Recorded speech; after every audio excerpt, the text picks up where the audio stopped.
Welcome back to One Comic Book a Day, where I finally got a night of sleep since Daylight Savings Time. I don't know why that screwed up my sleep so much. Today we are covering Action Comic Books number 41, The Sabotage Ring. This is a World War II story with a mob story with a little bit of a Fifth Estate terrorism story, all mixed into one. Yay! None of those three things are my favorite kind of Superman story. And yet, it shows out to be true. It's also just a story full of things we've seen many times already. So yeah, it's not my favorite. It's not bad, it's just mundane, boring. Lois and Clark are touring the Gargan manufacturing factory. What are they manufacturing? It's not made clear, it's something for World War II. And it's way too much to hope for that they're manufacturing some sort of deadly scorpion army to attack the Nazis. Because we're 20 years away from that Gargan, and that is a different universe. Would have been fun, though, but that's neither here nor there. Someone tries to blow up the factory. There is a bomb. He becomes Superman, bright blue costume, red cape, and takes out the bomb. Everyone's safe. Superman's able to deduce that it has to be one of the three guys who called off work that day. So he goes to each one of them, brings them, and then holds them over different things, threatening them. It ends up being an employee named Steve Grant. He actually holds him over a smokestack, something he did like 5 issues ago.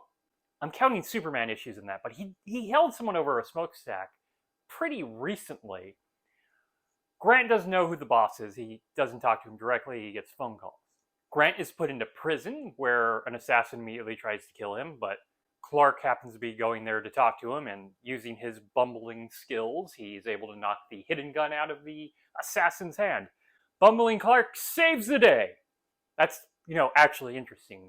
It would be better to have a comic where he has to, do this the entire time. That's different. And we do actually kind of get that eventually. But that's 10 issues of Action Comics away? Maybe a little bit more. Eventually, the mobsters break Steve Grant out. This also has to involve Superman saving Officer Casey, who seems to be showing up to become the new Lois. He has to save Officer Casey almost every time he shows up. Officer Casey only has 3 functions: to be saved, for someone Superman turns in a criminal to, or just to be some sort of nuisance where he wants to capture Superman. Those are the 3 functions of Officer Casey. And none of them are particularly all that interesting, and they could have just been normal officers, except for this one that we keep just giving a name to. That is an odd complaint I'm making, but he is so useless to the story, and no one remembers Officer Casey outside of the big Golden Age fans. Superman catches up to all of the criminals, where he beats them up and is able to get information out of them, because what else are you going to do when you're facing the man god you cannot hurt with any weapon you have on you? Their boss plans to blow up the Daily Planet. Of course he is. At least the whole Daily Planet's in danger, not just Lois.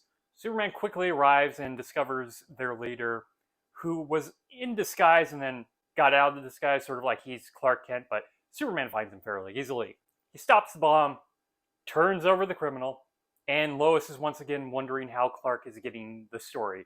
And it seems like each time this happens, and it's almost every comic now that ends with a joke where Lois doesn't get the story. How is Lois still employed? If Clark is constantly screwing her out of the story, she's not doing much, unless she's going back to being the Lovelord editor, which she hates to be. I feel this is a little too mean to Lois, and the joke's been played out. It was played out after the 3rd time. This is maybe the 12th time.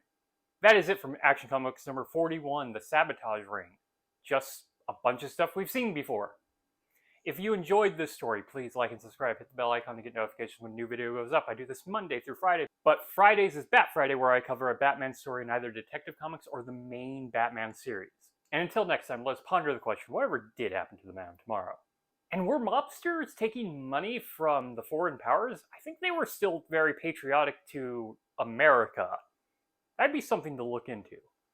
Okay, have a great day.